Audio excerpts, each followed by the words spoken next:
à tous, bienvenue sur ma chaîne YouTube. N'oubliez pas de vous abonner si vous souhaitez plus de contenu vidéo sur les rides, sur les tutoriels électroniques, etc. Donc aujourd'hui, comme vous avez pu le voir dans le titre, nous allons fabriquer un ventilateur thermoélectrique. On va voir ensemble les diverses composantes que ça va vous prendre pour réaliser ce ventilateur DIY. Premièrement, ça va vous prendre un thermoélectrique capacitor, ou aussi appelé module Peltier. Donc, ça, c'est un petit module que vous pouvez avoir sur Internet pour à peu près 3 ou 5 dollars. Ça se trouve aussi dans les petites glacières 12 volts. Les glacières 12 volts, vous pouvez trouver des thermoélectrocapacitors et aussi d'ailleurs des dissipateurs thermiques.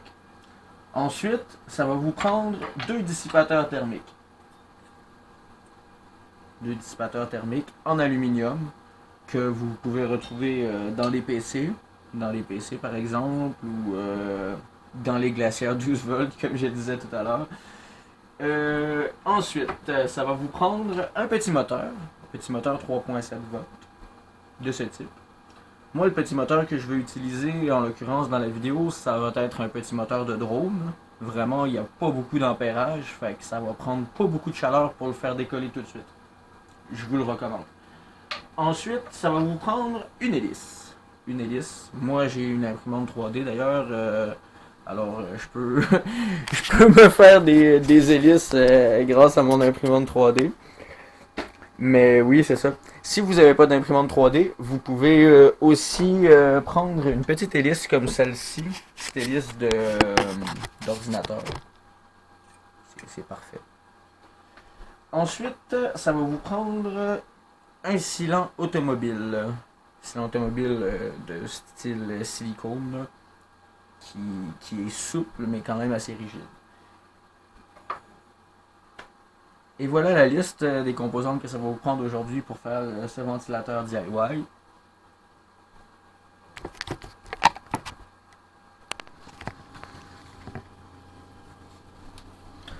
Bon, la première étape pour un résultat optimum, c'est d'enduire le thermoélectrique capacitor avec de la pâte thermique.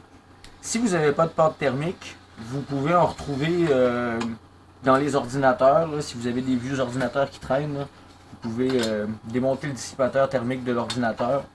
Puis vous allez en retrouver entre le processeur et le dissipateur thermique. Vous en prenez pas beaucoup. Vous en prenez un petit peu. Vous enduisez le thermoélectrique capaciteur des deux bords. Ensuite, vous allez le placer. Vous allez le placer comme ça entre les deux dissipateurs thermiques. Là, moi, j'ai mis un petit cylindre comme ça pour le surélever un peu. Mais si vous n'avez pas de petit cylindre comme ça, là, exemple que si vous le faites avec des dissipateurs thermiques d'ordinateur comme ça, c'est pas grave, ça fonctionne tout à fait bien quand même. Là. Vous voyez, vous venez placer votre thermoélectrique capaciteur comme ça au centre. Ensuite, vous placez l'autre dissipateur thermique comme ça par-dessus. Puis avec un petit fil d'acier, une petite broche d'acier, vous pouvez venir ensuite les faire tenir comme ça les deux ensemble, bien fixes.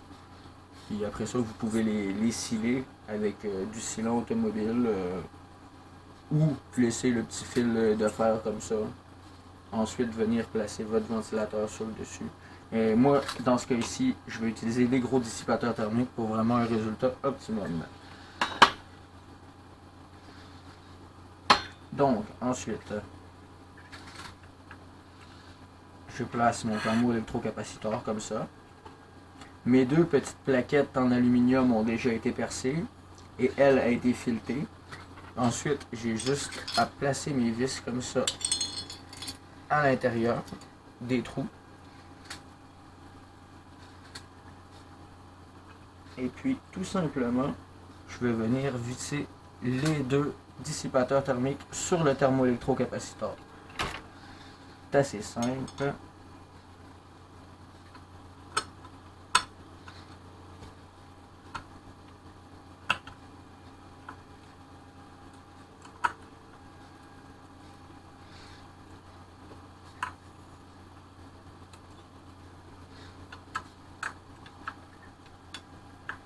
ce qui est aussi très important, c'est que avant de serrer les deux vis, assurez-vous que le thermoélectrocapaciteur est bien centré entre les deux dissipateurs thermiques.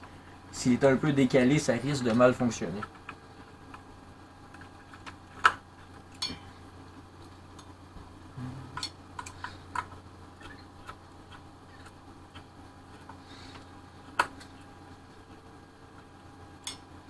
Mais ce que je fais, c'est que je le visse presque au maximum, puis après ça, je vérifie si le thermoélectrocapaciteur est bien placé.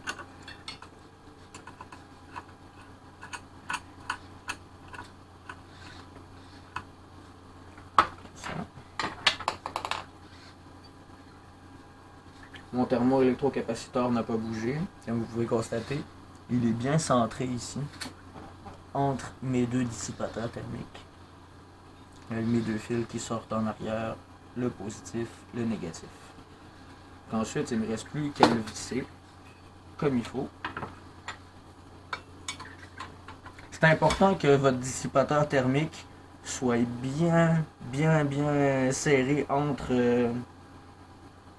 les deux dissipateurs thermiques. Parce que s'il n'est pas assez, ça ne marchera pas. Je répète, c'est bien important que votre thermoélectrocapaciteur soit bien serré entre les deux dissipateurs thermiques.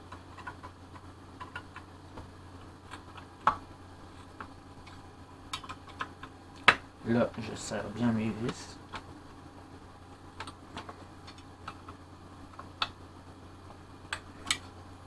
Ensuite, je vais venir prendre mon petit moteur de drone, comme je vous ai montré tout à l'heure. J'y ai collé sur le shaft ici au bout une petite hélice. Moi, ce que je vais faire, c'est que je vais l'insérer ici, comme ça, à l'avant. Vous voyez, comme ça.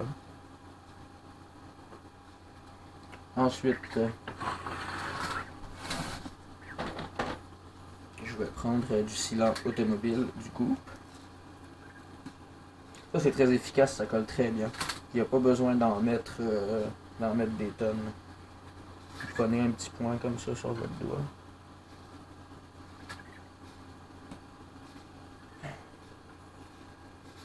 Et vous en mettez chaque côté juste pour que ça tienne.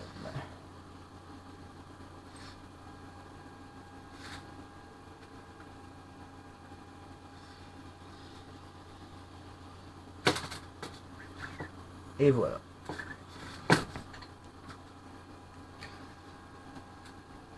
On va se retrouver une fois que le ventilateur va être sec.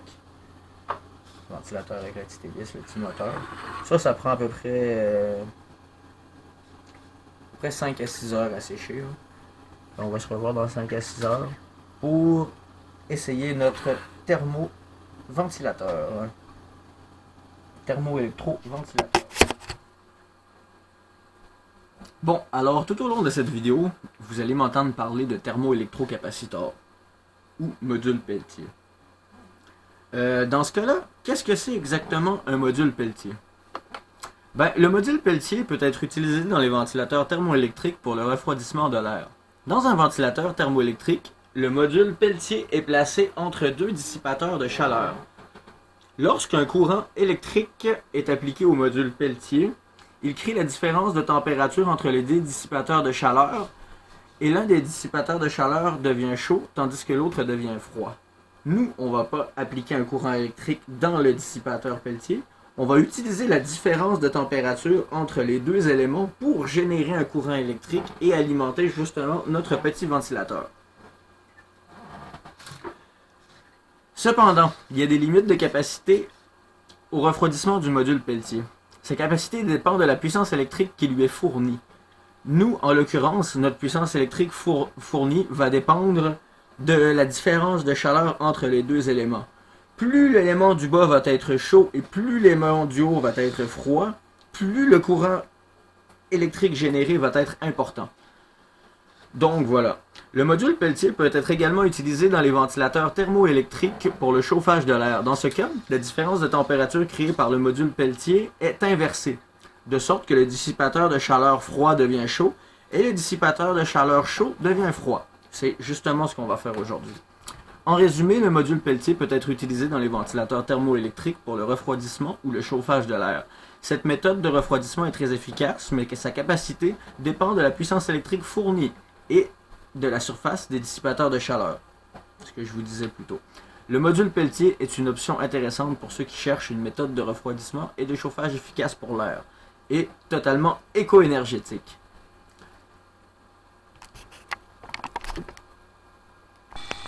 Nous revoilà pour la dernière partie de cette vidéo. Je vous présente le thermo-électro-ventilateur fini. Voilà, là j'ai connecté le petit module Peltier thermo-électro-capacitor à mon petit ventilateur de drone. Et comme vous pouvez le constater, le poêle à bois est allumé et le ventilateur tourne très bien. Merci d'être resté jusqu'à la fin de cette vidéo. J'espère qu'elle vous aura plu et qu'elle vous sera utile. Si vous l'avez aimé, n'oubliez pas de mettre un petit pouce bleu. Je vous dis à plus et à la prochaine vidéo.